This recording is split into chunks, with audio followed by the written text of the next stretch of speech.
বন্ধুরা কোথায় চলে এসেছি দেখুন, এবছরের আলিয়া ক্লাবের যে পুজো চলছে তার প্রায় প্রস্তুতির কাজ শেষের পথে, কাজ উদ্যমে চলছে দেখতে পাবেন।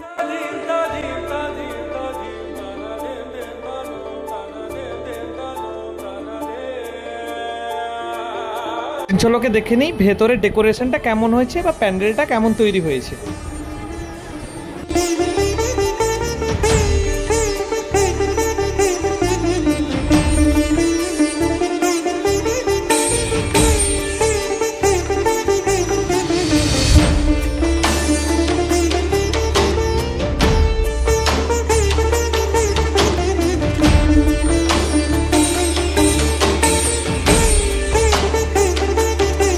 মার দর্শনটা করে নিন। মাকে কেমন লাগছে একটু কমেন্ট বক্সে জানাবেন।